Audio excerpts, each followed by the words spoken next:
Good morning student. In last lecture we learn about the priority sector lending. In today's lecture we learn about the rural housing. In that we learn about the introduction of rural housing, then the objectives and the function of rural housing, then the functions of rural housing in India, then the advantages and limitations of rural housing and challenges in rural housing. So we start with first introduction of rural housing. Rural housing is a leader program of the state government and government resolved to give a pakka house to all qualified rural families living in the Kacha house. The rural housing project is governed under the Ministry of Rural Development under the name of Indira Awas Yojana in the year of 1996, which is now called as Pradhan Mantri Awas Yojana from the year of 2016. तर या ठिकाणी next आपल्या concept दिली आहे ती म्हणजेच rural housing. तर rural housing हा एक स्टेट गव्हर्नमेंटचा सगळ्यात महत्त्वाचा प्रोग्राम त्या ठिकाणी आपल्याला असलेला दिसून येतो. म्हणजे स्टेट गव्हर्नमेंटच्या माध्यमातून रुरल हाऊसिंग हा सगळ्यात मोठा प्रोग्राम त्या ठिकाणी आपल्याला इम्प्लिमेंट केलेला दिसून येतो. तर याच्या माध्यमातून नेमकं काय केलं जातं, तर जी रुरल एरियामध्ये ज्या काही फॅमिलीज आहेत ज्यांच्याकडे पक्की घरं नाहीत, कच्च्या घरामध्ये ठिकाणी राहत असतात, त्या लोकांना पक्कं घर कशा पद्धतीने देता येईल, चांगल्या पद्धतीची हाऊसिंग फॅसिलिटी जी आहे ते कशा पद्धतीने देता येईल याच्याकडे त्या ठिकाणी आपल्याला रुरल हाऊसिंगच्या माध्यमातून स्टेट गव्हर्नमेंट जे आहे ते फोकस करताना आपल्याला दिसून येतं. मग याच्यासाठी वेगळ्या प्रकारच्या योजना ज्या आहेत किंवा वेगळ्या प्रकारचे जे काही सबसिडीज ज्या आहेत त्या ठिकाणी प्रोव्हाइड केल्या जातात. मग अशा प्रकारचे जे काही रुरल हाऊसिंग प्रोजेक्ट जे आहेत हे मिनिस्ट्री ऑफ रूरल डेव्हलपमेंटच्या अंडर त्या ठिकाणी इम्प्लिमेंट केले जातात. म्हणजेच मिनिस्ट्री ऑफ रूरल डेव्हलपमेंटच्या अंडर त्या ठिकाणी हाऊसिंग प्रोजेक्ट जे आहेत हे गव्हर्नमेंट जे आहे ते इम्प्लिमेंट करत असतं. तर 1996 पासून त्या ठिकाणी इंदिरा आवास योजना याच्या माध्यमातून त्या ठिकाणी रुरल लोकांना ज्यांच्याकडे पक्की घरं नाही त्या लोकांना त्या ठिकाणी पक्की घरं देण्याचं काम हे त्या ठिकाणी आपल्या इंदिरा आवास योजनेच्या माध्यमातून 1996 पासून चालू केलेलं दिसून येतं. तर तीच योजना जी आहे ती सध्या मॉडिफाईड करून 2016 पासून त्या ठिकाणी प्रधानमंत्री आवास योजना ग्रामीण या नावाने त्या ठिकाणी इंट्रोड्यूस केलेली आहे. म्हणजेच त्या ठिकाणी जे 1996 साली जी इंदिरा आवास योजना होती ती 2016 प्रधानमंत्री आवास योजना ग्रामीण याच्या नावाने त्या ठिकाणी इम्प्लिमेंट करण्यात आली आणि त्याच्या माध्यमातून त्या ठिकाणी रुरल लोकांना ज्यांच्याजवळ पक्की घरं नव्हती त्यांना चांगल्या पद्धतीची पक्की घरं जी आहेत किंवा हाऊसिंग फॅसिलिटी जी आहेत त्या प्रोव्हाइड करण्याचं काम हे स्टेट गव्हर्नमेंटच्या माध्यमातून केलं जातं. Next is objective and functions of rural housing. तर या ठिकाणी आपल्याला रुरल हाऊसिंगची काही फंक्शन्स किंवा काही ऑब्जेक्टिव्ह जे आहेत ती दिलेली आहेत. मग ती ऑब्जेक्टिव्ह कोणकोणती आहेत ते आपण आता पुढे पाहणार आहोत. So the first is to accomplish the aim of the 11th five year plan of providing adequate rural housing according to the population census data. तर या ठिकाणी फर्स्ट आपल्याला ऑब्जेक्टिव्ह दिले ते म्हणजेच आपल्या रुरल एरियाची जी काही पॉप्युलेशन आहे त्या सर्व लोकांना त्या ठिकाणी ॲडिक्वेट हाऊसिंग फॅसिलिटीज ज्या आहेत किंवा घरं जी आहेत ती कशा पद्धतीने प्रोव्हाइड करता येईल याच्याकडे त्या ठिकाणी आपल्याला फोकस केलेला दिसून येतो. म्हणजेच 11व्या पंचवार्षिक योजनेच्या प्लॅनिंगनुसार त्या ठिकाणी सर्व लोकांना रुरल एरियामधली जी काही लोकं आहेत त्यांना चांगल्या पद्धतीची पक्की घरं कशा पद्धतीने प्रोव्हाइड करता येईल त्याच्यासाठी प्लॅनिंग जे आहे ते केलेलं दिसून येतं. मग हे जे काही एम आहे किंवा हे जे काही प्लॅनिंग आहे ते कशा पद्धतीने पूर्ण करता येईल, हे उद्दिष्ट कशा पद्धतीने पूर्ण करता येईल याच्याकडे रुरल हाऊसिंगच्या माध्यमातून फोकस केला जातो. म्हणजे थोडक्यात तरीके सर्व रुरल हाऊसिंगला रुरल लोकांना किंवा जो काही सेन्सेस आहे त्याच्यानुसार जी काही लोक इलिजिबल आहेत त्यांना त्या ठिकाणी चांगल्या पद्धतीची पक्की घरं कशा पद्धतीने प्रोव्हाइड करता येईल याच्याकडे त्या ठिकाणी रुरल हाऊसिंगच्या माध्यमातून फोकस हा केलेला आपल्याला दिसून येतो. Next is to provide affordable house to the houseless by way of upgradation of kutcha house और through the construction of new houses. तर यावेळी नेक्स्ट आपल्याला ऑब्जेक्टिव्ह दिले ते म्हणजे चांगल्या पद्धतीची घरं जी आहेत ते कशा पद्धतीने प्रोव्हाइड करता येईल. म्हणजे ज्यांच्याजवळ चांगल्या पद्धतीची घरं नाहीत त्यांना त्या ठिकाणी अफोर्डेबल रेटमध्ये ठिकाणी घरं किंवा हाऊसिंग फॅसिलिटी जी आहे ते कशा पद्धतीने प्रोव्हाइड करता येईल याच्याकडे रुरल हाऊसिंगच्या माध्यमातून फोकस केला जातो. मग त्या ठिकाणी अपग्रेडेशन ऑफ कच्च्या हाऊसच्या माध्यमातून असेल किंवा नवीन घरांचं ठिकाणी कन्स्ट्रक्शन करून असेल त्या ठिकाणी ज्यांच्याजवळ घरं नाहीत किंवा ज्यांना चांगल्या पद्धतीची घरं नाहीत त्यांना चांगल्या पद्धतीची पक्की घरं जी आहेत किंवा अफोर्डेबल रेटमध्ये कशा पद्धतीने प्रोव्हाइड करता येईल याच्याकडे त्या ठिकाणी रुरल हाऊसिंगच्या माध्यमातून फोकस केला जातो. म्हणजे थोडक्यात आपल्या लक्षात येईल की ज्यांना त्या ठिकाणी चांगल्या पद्धतीची घरं हवी आहेत त्यांना वेगळ्या प्रकारच्या सबसिडीज प्रोव्हाइड करून मग त्या ठिकाणी प्रधानमंत्री आवास योजना ग्रामीणच्या माध्यमातून सबसिडीज प्रोव्हाइड करून त्यांना नवीन घरं जी आहेत पक्की घरं कशा पद्धतीने प्रोव्हाइड करता येईल, त्याचबरोबर त्यांना नवीन घराचं कन्स्ट्रक्शन करण्यासाठी मदत कशा पद्धतीने करता येईल याच्याकडे स्टेट गव्हर्नमेंट जे आहे हे रुरल हाऊसिंगच्या माध्यमातून फोकस करत असतं आणि त्याच्या माध्यमातून लोकांना चांगल्या पद्धतीची घरं जी आहेत ही प्रोव्हाइड करण्याचं काम हे केलं जातं. Next is to reframe the institution at the local and the central level for the getting a additional land and fund for the rural housing. तर या ठिकाणी नेक्स्ट आपल्याला ऑब्जेक्टिव्ह दिले ते म्हणजेच वेगळ्या प्रकारचे काही इन्स्टिट्यूशन्स असतील, मग त्या ठिकाणी लोकल लेवल असणारे इन्स्टिट्यूशन्स असतील किंवा सेंट्रल लेवलच्या ज्या काही इन्स्टिट्यूशन आहेत त्या रिफ्रेम करून त्या ठिकाणी आपल्याला जास्तीत जास्त लँड जी आहे किंवा ॲडिशनल लँड जी आहे ती रुरल हाऊसिंगसाठी कशा पद्धतीने मिळवता येईल किंवा रुरल हाऊसिंगसाठी आपल्याला लागणारा जो काही फंड जो आहे तो त्या कडून कशा पद्धतीने मिळवता येईल याच्याकडे त्या ठिकाणी फोकस केला जातो. म्हणजेच थोडक्यात लोकल लेवलला असणारे जे काही इन्स्टिट्यूशन आहेत किंवा जे काही सेंट्रल लेवलला असणारे जे काही इन्स्टिट्यूशन आहेत त्या रिफ्रेम करून त्या ठिकाणी रुरल हाऊसिंगसाठी आपल्याला त्यांचा उपयोग कशा पद्धतीने करून घेता येईल याच्याकडे फोकस केलेला आपल्याला दिसून येतो. Next is to allow the participation of private entrepreneur on the public private partnership basis for housing development wherever feasible. तर या ठिकाणी नेक्स्ट आपल्याला ऑब्जेक्टिव्ह दिले ते म्हणजेच जे प्रायव्हेट एंटरप्रेन्युअर जे आहेत हे त्या ठिकाणी आपल्याला हाऊसिंग डेव्हलपमेंटसाठी मदत करू शकतात. मग अशा प्रकारच्या एंटरप्रेन्युअरला त्या ठिकाणी पब्लिक प्रायव्हेट पार्टनरशिपच्या माध्यमातून त्यांना ह्या प्रोग्राममध्ये पार्टिसिपेशन कशा पद्धतीने करून घेता येईल याच्याकडे आपल्याला फोकस केलेला दिसून येतो. म्हणजे ज्या ज्या ठिकाणी आपल्याला पॉसिबल आहे की ज्या ज्या ठिकाणी आपण प्रायव्हेट एंटरप्रेन्युअरच्या माध्यमातून मदत घेऊन आपण हाऊसिंग डेव्हलपमेंट ही करू शकतो. मग अशा ठिकाणी प्रायव्हेट एंटरप्रेन्युअरला पब्लिक प्रायव्हेट पार्टनरशिपच्या बेसिसवरती त्यांना हाऊसिंग फॅसिलिटीजमध्ये किंवा रुरल हाऊसिंगमध्ये कशा पद्धतीने एंटर करता येईल किंवा पार्टिसिपेशन करून घेता येईल याच्याकडे फोकस केलेला आपल्याला दिसून येतो आणि त्याच्या माध्यमातून रुरल हाऊसिंग डेव्हलपमेंट जी आहे ती केली जाते. Next is to plan for removing the barriers preventing greater credit flow into the rural area and to suggest the administrative, legal, feasible and any other operational changes that will facilitate the entry of greater resources so that the rural-urban gap of quality of life is bridged. तर या ठिकाणी next आपल्याला objective दिले ते म्हणजेच rural एरियामध्ये होणारा जो काही क्रेडिट फ्लो आहे त्याच्यामध्ये कोणकोणते बॅरियर आहेत ज्याच्यामुळे क्रेडिट फ्लो जो आहे तो कमी होत असतो किंवा त्याच्यामध्ये अडथळे निर्माण होत असतात. मग हे बॅरियर्स कोणकोणते आहेत ते रिमूव्ह करण्यासाठी प्लॅनिंग जे आहे हे रुरल हाऊसिंगच्या माध्यमातून केलं जातं. म्हणजेच आपल्याला लक्षात येईल की रुरल एरियामध्ये जो काही क्रेडिट फ्लो आहे त्याच्यामध्ये वेगळ्या प्रकारचे बॅरियर जे आहेत हे येत असतात. मग हे बॅरियर जे आहेत ते रिमूव्ह कशा पद्धतीने करता येईल याच्यासाठी देखील प्लॅनिंग जे आहे ते रुरल हाऊसिंगच्या माध्यमातून केलं जातं. त्याचबरोबर वेगळ्या प्रकारचे ॲडमिनिस्ट्रेटिव्ह चेंजेस असतील, त्याचबरोबर लीगल फेजिबल चेंजेस करून असतील किंवा इतर जे काही ऑपरेशनल चेंजेस आहेत ते चेंजेस करून त्या ठिकाणी आपल्या रुरल एरियामध्ये चांगल्या पद्धतीचे रिसोर्सेस जे आहेत ते कशा पद्धतीने अवेलेबल करून देता येईल याच्याकडे देखील फोकस केला जातो. जेणेकरून त्या ठिकाणी रुरल आणि अर्बन यांच्यामधला जो काही क्वालिटी गॅप आहे किंवा त्यांच्या क्वालिटी ऑफ लाईफमधला जो काही गॅप आहे तो कशा पद्धतीने रिमूव्ह करता येईल याच्याकडे आपल्याला फोकस केलेला दिसून येतो. म्हणजेच थोडक्यात त्या ठिकाणी रुरल डेव्हलपमेंटसाठी येणारे जे काही प्रॉब्लेम आहेत किंवा जे काही बॅरियर आहेत ते रिमूव्ह करण्यासाठी देखील प्लॅनिंग जे आहे हे रुरल हाऊसिंगच्या माध्यमातून केलं जातं. Next is to provide for all in one availability of the basic services like water supply, sanitation, power, road and other livelihood infrastructure that eliminate the daily household chores and creating the sustainable habitats meeting to the local requirement. तर या ठिकाणी next आपल्याला objective दिले ते म्हणजे सर्वांसाठी ज्या काही बेसिक फॅसिलिटीज ज्या आहेत ते कशा पद्धतीने अवेलेबल करून देता येईल याच्याकडे देखील रुरल हाऊसिंगच्या माध्यमातून फोकस केला जातो. म्हणजे ज्या काही बेसिक सर्व्हिसेस आहेत मग त्या ठिकाणी वॉटर सप्लाय असेल, त्याचबरोबर सॅनिटेशन असेल, त्याचबरोबर पॉवर असेल, रोड असेल किंवा इतर जे काही जीवनावश्यक इन्फ्रास्ट्रक्चर आहेत किंवा जीवनावश्यक वस्तू ज्या आहेत त्या इझिली कशा पद्धतीने अवेलेबल करून देता येईल याच्याकडे देखील रुरल हाऊसिंगच्या माध्यमातून फोकस केला जातो. जेणेकरून ज्या काय आपल्या डेली नीड्स आहेत ते आपल्याला कशा पद्धतीने फुलफिल करता येईल याच्याकडे आपल्याला फोकस केलेला दिसून येतो. त्याचबरोबर आपल्या ज्या काही लोकल रिक्वायरमेंट आहेत त्या फुलफिल करण्यासाठी सस्टेनेबल डेव्हलपमेंट जी आहे ती कशा पद्धतीने करता येईल किंवा सस्टेनेबल डेव्हलपमेंट जी आहे ती कशा पद्धतीने क्रिएट करता येईल याच्याकडे देखील रुरल हाऊसिंगच्या माध्यमातून फोकस केला जातो. जेणेकरून आपण जे काही डेव्हलपमेंट करणार आहोत किंवा जे काही आपण घरं प्रोव्हाइड करणार आहोत त्या लोकांना लाईफ टाईमसाठी देखील ज्या सर्व फॅसिलिटीज ज्या आहेत ते कशा पद्धतीने मिळवून देता येईल याच्याकडे रुरल हाऊसिंगच्या माध्यमातून फोकस केला जातो. मग त्या ठिकाणी वॉटर सप्लाय असेल, सॅनिटेशन असेल, त्याचबरोबर पॉवर असेल, रोड असेल किंवा इतर जे काही जीवनावश्यक इन्फ्रास्ट्रक्चरल फॅसिलिटी ज्या आहेत त्या कशा पद्धतीने प्रोव्हाइड करता येईल याच्याकडे देखील रुरल हाऊसिंगच्या माध्यमातून फोकस केला जातो. Next is to form a legal body that would look after the work of providing housing plot to the totally landless so as to qualify them for the other benefit provided by the government from time to time including the financial assistance. तर या ठिकाणी next आपल्याला objective दिले ते म्हणजेच त्या ठिकाणी काही लोक ही टोटली लँडलेस त्या ठिकाणी आपल्याला असलेले दिसून येतात. म्हणजेच काहीच त्या ठिकाणी जमीन जी आहे ती त्यांच्याजवळ नसते. मग अशा लोकांना ठिकाणी हाऊसिंग फॅसिलिटीज प्रोव्हाइड करून दिल्याच्यानंतर त्यांना इतरही फॅसिलिटीजची ठिकाणी रिक्वायरमेंट असते.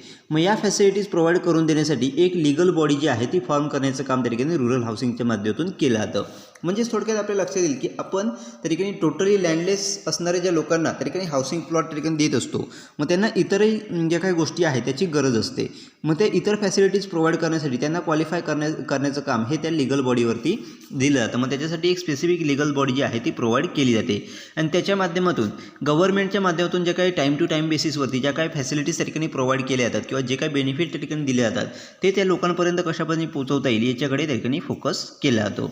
मग त्या ठिकाणी काही वेळेला फिनान्शियल असिस्टन्स हा केला जातो, म्हणजेच फिनान्शियल हेल्प जी आहे ही त्या लोकांना केली जाते. त्याचबरोबर इतर जे काही बेनिफिट गव्हर्नमेंटच्या माध्यमातून दिलेले आहेत ते त्या लोकांपर्यंत कशापद्धतीने पोहोचवता येईल याच्याकडे देखील रुरल हाऊसिंगच्या माध्यमातून फोकस हा केला जातो.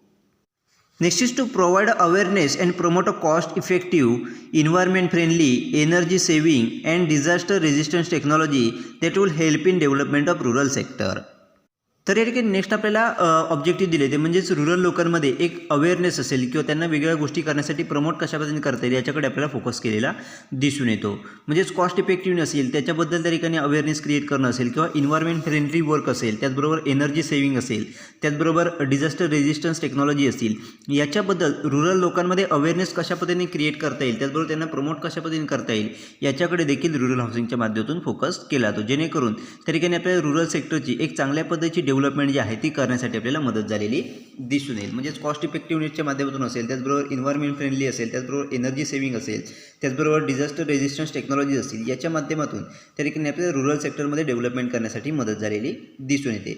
मग या सर्व गोष्टी ज्या आहेत त्या रुरल एरियामध्ये ठिकाणी कशा पद्धतीने त्याचा अवेअरनेस क्रिएट करता येईल, त्या कशा पद्धतीने प्रमोट करता येईल याच्याकडे देखील रुरल हाऊसिंगच्या माध्यमातून फोकस केला जातो.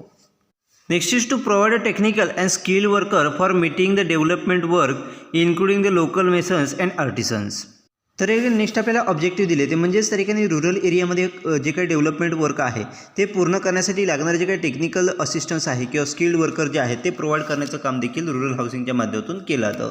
त्याचबरोबर जे काही लोकल गवंडी असतील किंवा लोकल व्यक्ती असतील, त्याचबरोबर लोकल आर्टिस्ट असतील, यांच्या मदतीने त्या ठिकाणी आपल्या रुरल एरियामध्ये डेव्हलपमेंट जे आहे ते कशा पद्धतीने करता येईल, त्याचबरोबर त्यांना लागणारे जे काही स्किल आहे, ट्रेनिंग आहे किंवा त्यांना लागणारे जे काही टेक्निकल सपोर्ट आहे तो कशा पद्धतीने करता येईल याच्याकडे देखील त्या ठिकाणी रुरल हाऊसिंगच्या माध्यमातून फोकस केला जातो. तर अशा पद्धतीची वेगळी ऑब्जेक्टिव्ह जी आहेत किंवा वेगवेगळी फंक्शन जी आहेत ही त्या ठिकाणी रुरल हाऊसिंगच्या माध्यमातून रन केली जातात. Next is functioning of rural housing in India. तर या ठिकाणी इंडियामध्ये रुरल हाऊसिंग जे आहे ते कशा पद्धतीने वर्क करतं ते या ठिकाणी आपल्याला दिलेलं आहे, तर ते आपण आता पुढे पाहणार आहोत. The government of India has a vision to provide a housing for all by the year of 2022 by providing the pakka house in the basic amenities to the all houseless holders and those who living in the kacha and dilapidated house with the house of minimum area of 25 square meter with hygienic cooking gas to the all household. तर या ठिकाणी आपल्याला सांगितले की government of इंडियाचं एक vision आहे की 2022पर्यंत सर्व लोकांना त्या ठिकाणी हाऊस जे आहेत म्हणजेच घरं जी आहेत ती कशा पद्धतीने प्रोव्हाइड करता येईल याच्याकडे त्या ठिकाणी गव्हर्नमेंट ऑफ इंडिया जे आहे ते आपल्याला फोकस करताना दिसून येतं. म्हणजेच तर ज्या लोकांना त्या ठिकाणी घरं नाही त्यांना पक्कं घर कशा पद्धतीने प्रोव्हाइड करता येईल, ज्यांना अजिबातच घर नाही किंवा ते पूर्णपणे हाऊसलेस आहेत त्यांना त्या ठिकाणी पक्कं घर कशा पद्धतीने प्रोव्हाइड करता येईल त्याच्याकडे फोकस केला जातो. त्याचबरोबर ज्यांच्याकडे त्या ठिकाणी कच्ची घरं आहेत किंवा जीर्ण झालेली अशी घरं आहेत, डिलेपिटेटेड हाऊस आहेत, त्यांना देखील मिनिमम 25 स्क्वेअर फीट मीटरचा ठिकाणी स्क्वेअर मीटरचा हाऊस जे आहे ते कशा पद्धतीने प्रोव्हाइड करता येईल, त्याचबरोबर त्यांना हायजेनिक कुकिंग गॅस जो आहे प्रत्येक हाऊसहोल्डसाठी तो कशा पद्धतीने प्रोव्हाइड करून देता येईल याच्याकडे रुरल हाऊसिंगच्या माध्यमातून फोकस केला जातो. म्हणजेच थोडक्यात तरीकेने आपल्याला लक्षात येईल की 2022पर्यंत सर्व लोकांना घरं जी आहेत हे मिळवून देण्याचं विजन जे आहे हे गव्हर्नमेंट ऑफ इंडियाच्या माध्यमातून त्या ठिकाणी डिसाईड केलेलं दिसून येतं आणि त्याच्या माध्यमातून त्या ठिकाणी वेगळ्या प्रकारची डेव्हलपमेंट जी आहे ही रुरल एरियामध्ये हाऊसिंग सेक्टरमध्ये आपल्याला झालेली दिसून येते. The cost of unit to build a rural house shall be shared by the central and the state government in the ratio of 60-40 in the normal areas except the northern and the hilly state where the ratio will be the 19-10 to the guarantee that help in focus to individual who are truly denied and that the determination is objective and unquestionable utilization of socio-economic and the caste census information. Family units that are houseless are living in 0, 1 and 2 kacha houses and the kacha rooftop house can be isolated and focus on. तर या ठिकाणी आपल्याला सांगितलं की rural एरियामध्ये ज्या काही housing facilities provide केल्या जातात त्याच्यासाठी लागणारा जो काही फंड जो आहे तो सेंट्रल आणि स्टेट गव्हर्नमेंटच्या माध्यमातून प्रोव्हाइड केला जातो, म्हणजेच दोन्ही गव्हर्नमेंटच्या माध्यमातून प्रोव्हाइड केला जातो. मग नॉर्मल एरियामध्ये 60-40 या रेशोमध्ये ठिकाणी फंड जो आहे तो प्रोव्हाइड केला जातो, म्हणजे सेंट्रल गव्हर्नमेंटच्या माध्यमातून 60% तर स्टेट गव्हर्नमेंटच्या माध्यमातून 40% अशा पद्धतीने फंड जो आहे तो प्रोव्हाइड केला जातो. परंतु नॉर्थन एरिया असेल किंवा हिली स्टेट असतील याच्यामध्ये त्या ठिकाणी हाच रेशो जो आहे तो 19-10%, म्हणजेच त्या ठिकाणी 90 आणि 10%, म्हणजे सेंट्रल गव्हर्नमेंटच्या माध्यमातून 90 आणि स्टेट गव्हर्नमेंटच्या माध्यमातून 10% या रेशोमध्ये ठिकाणी फंड जो आहे तो प्रोव्हाइड केला जातो. आणि याच्या माध्यमातून त्या ठिकाणी प्रत्येक इंडिव्हिज्युअल व्यक्तीची डेव्हलपमेंट कशा पद्धतीने करता येईल याच्याकडे आपल्याला फोकस केलेला दिसून येतो. त्याचबरोबर वेगळ्या प्रकारचे जे काही सोशो इकॉनॉमिक फॅक्टर आहेत त्याचं चांगल्या पद्धतीचे युटिलायझेशन कशा पद्धतीने करून घेता येईल, त्याचबरोबर जे काही कास्ट सेन्सेस इन्फॉर्मेशन जी आहे ती कशा पद्धतीने योग्य पद्धतीने मिळवता येईल याच्याकडे आपल्याला फोकस केलेला दिसून येतो. त्याचबरोबर त्या ठिकाणी ज्या काही फॅमिली आहेत ज्या हाऊसलेस आहेत किंवा ज्यांच्याकडे कच्चं घर आहे किंवा कच्च्या घरामध्ये राहतात त्यांना चांगल्या पद्धतीचं घर कशा पद्धतीने प्रोव्हाइड करून देता येईल याच्याकडे देखील त्या ठिकाणी फोकस केलेला आपल्याला दिसून येतो. म्हणजेच थोडक्यात त्या ठिकाणी रुरल हाऊसिंगमध्ये फक्त एक गव्हर्नमेंट विचार न करता दोन्ही गव्हर्नमेंट जे आहेत म्हणजे स्टेट आणि सेंट्रल गव्हर्नमेंटच्या मदतीने त्या ठिकाणी रुरल हाऊसिंग फॅसिलिटीज ज्या आहेत ते आपल्याला प्रोव्हाइड केल्या जातात आणि त्याच्या माध्यमातून रुरल डेव्हलपमेंट जी आहे ती केली जाते. To adhere the complaint in recipient choice, an investigative procedure has additionally been set up called as a National Technical Support Agency. तर या ठिकाणी नेक्स्ट आपल्याला सांगितलं की ज्यावेळेला रुरल हाऊसिंग फॅसिलिटीच्या माध्यमातून आपण एखाद्या व्यक्तीला हाऊसिंग फॅसिलिटीज प्रोव्हाइड करत असतो, मग ती कोणाला फॅसिलिटीज आहे ती त्या व्यक्तीची निवड करण्यासाठी एक स्पेशल टीम जी आहे किंवा स्पेसिफिक एजन्सी जी आहे ती तयार केलेली आहे. त्यालाच ठिकाणी आपण नॅशनल टेक्निकल सपोर्ट एजन्सी असं म्हटलं जातं. आणि या एजन्सीच्या माध्यमातून आपण कोणकोणत्या लोकांना ठिकाणी हाऊसिंग फॅसिलिटीज दिली पाहिजे किंवा कोणकोणत्या लोकांना त्याची गरज आहे हे आयडेंटिफाय करण्याचं काम जे आहे ते केलं जातं. अशा पद्धतीने रुरल एरियामध्ये हाऊसिंग फॅसिलिटीज ज्या आहेत या ठिकाणी आपल्याला वर्क करताना दिसून येतात. Next is advantages and limitations of rural housing. तर या ठिकाणी आपल्याला रुरल हाऊसिंगचे काही ॲडव्हान्टेजेस अँड लिमिटेशन्स दिलेले आहेत. तर फर्स्ट आपण ॲडव्हान्टेजेस कोणकोणते आहेत ते आपण आता पुढे पाहणार आहोत. So the first is rural housing has a help in providing a basic benefit of shelter to the socially and economically weaker section of the economy. तर या ठिकाणी फर्स्ट आपल्याला ॲडव्हान्टेजेस दिले तर म्हणजे जी लोकं त्या ठिकाणी सोशियली किंवा इकॉनॉमिकली विकर आहेत त्या लोकांना त्या ठिकाणी चांगल्या पद्धतीचे शेल्टर फॅसिलिटी जी आहे किंवा हाऊसिंग फॅसिलिटी जे बेनिफिट जे आहेत हे त्या ठिकाणी आपल्याला प्रोव्हाइड करण्यासाठी मदत झालेली दिसून येते. म्हणजे जे व्यक्ती रुरल एरियामध्ये सोशियली किंवा इकॉनॉमिकली वीक आहेत किंवा जे बॅकवर्ड आहेत त्यांना चांगल्या पद्धतीच्या घरं जी आहेत किंवा चांगल्या पद्धतीचं घर जे आहे हे प्रोव्हाइड करण्यासाठी देखील आपल्याला रुरल हाऊसिंगची मदत झालेली दिसून येते. Next is the construction activity of houses has yielded in generating the huge employment opportunities. तर या ठिकाणी नेक्स्ट आपल्याला ॲडव्हान्टेजेस दिले आहेत. तो म्हणजेच त्या ठिकाणी रुरल हाऊसिंगच्या माध्यमातून जे काही घरांचं कन्स्ट्रक्शन त्या ठिकाणी केलं जातं मग त्या ॲक्टिव्हिटीजमध्ये मोठ्या प्रमाणात त्या ठिकाणी एम्प्लॉयमेंट ऑपॉर्च्युनिटीज ज्या आहेत त्या निर्माण झालेल्या दिसून येतात. म्हणजेच त्या ठिकाणी घरं जी आहेत रुरल हाऊसिंगच्या माध्यमातून जे काही घरांचं कन्स्ट्रक्शन केलं जातं हाऊसचं कन्स्ट्रक्शन केलं जातं त्याच्या माध्यमातून रुरल एरियामध्ये मोठ्या प्रमाणात एम्प्लॉयमेंट ऑपॉर्च्युनिटीज ज्या आहेत त्या आपल्याला निर्माण झालेल्या दिसून येतात. Next is there is a high rate of occupancy in the rural houses built under the various schemes and benefit of the government.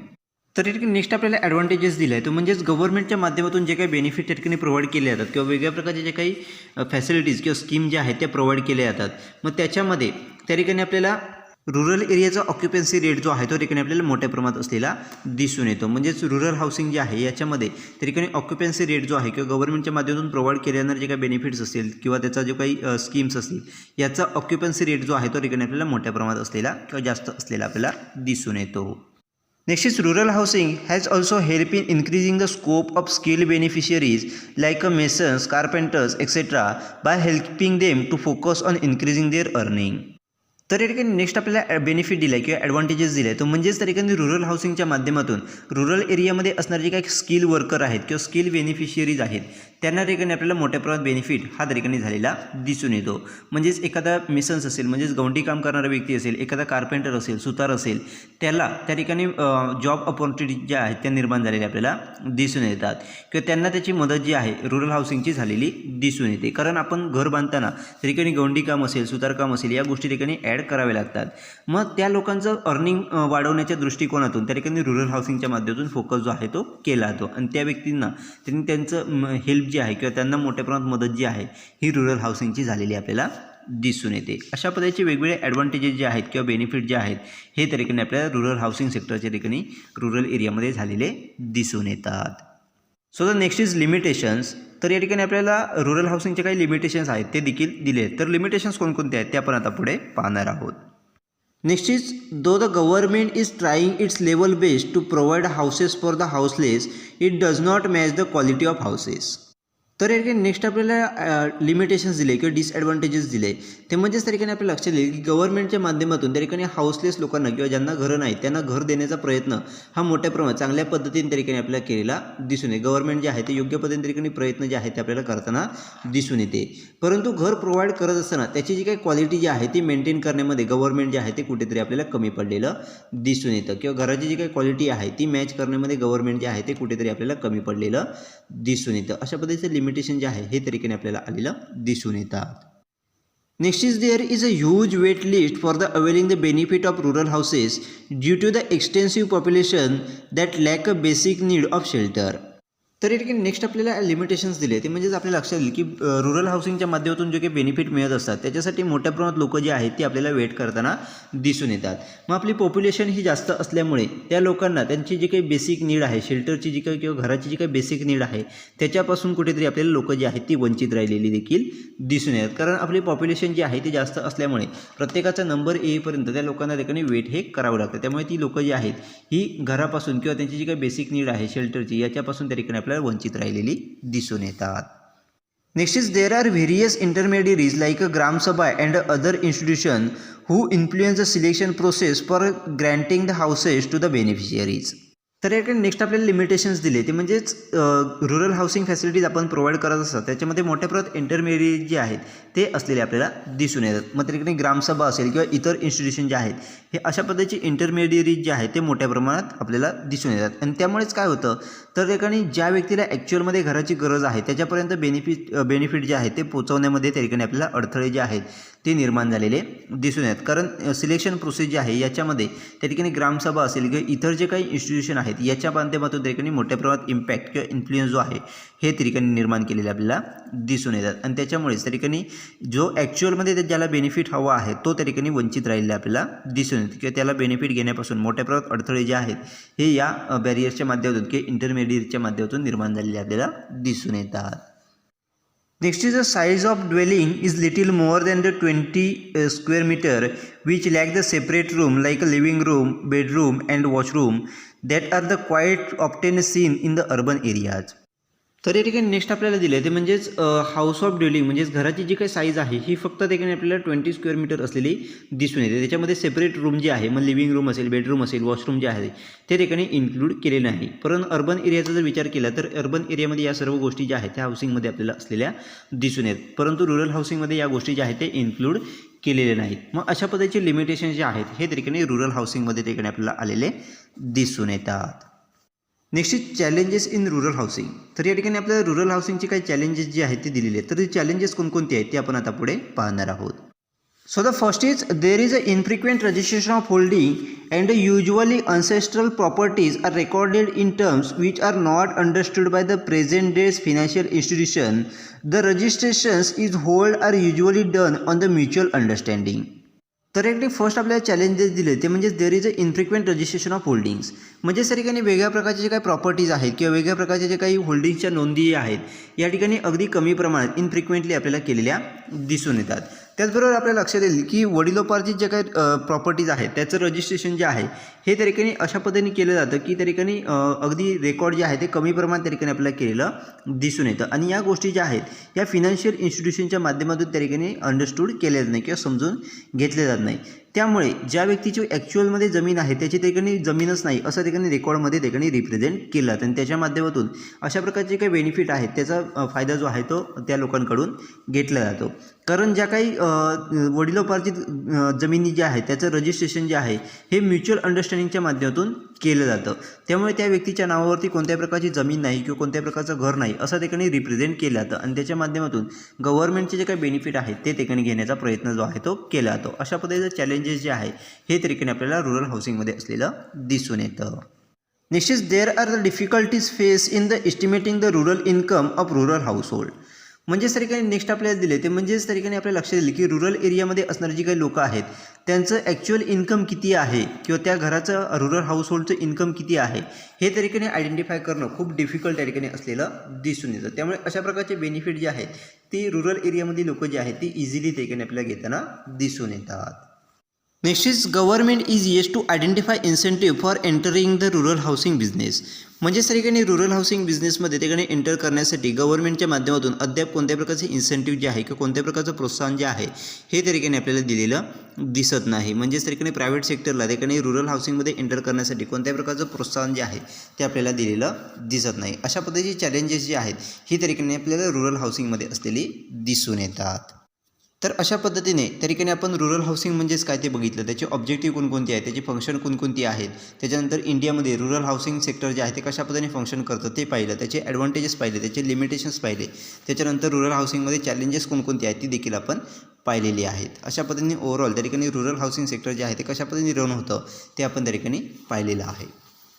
Next is educational loans. तर या ठिकाणी नेक्स्ट आपल्याला कॉन्सेप्ट दिले ते म्हणजेच एज्युकेशनल लोन्स. तर education loan कशा पद्धतीने प्रोव्हाइड केलं जातं, त्याचे फीचर्स कोणकोणते आहेत ते या ठिकाणी आपल्याला दिलेले आहेत, ते आपण नेक्स्ट लेक्चरमध्ये पाहणार आहोत.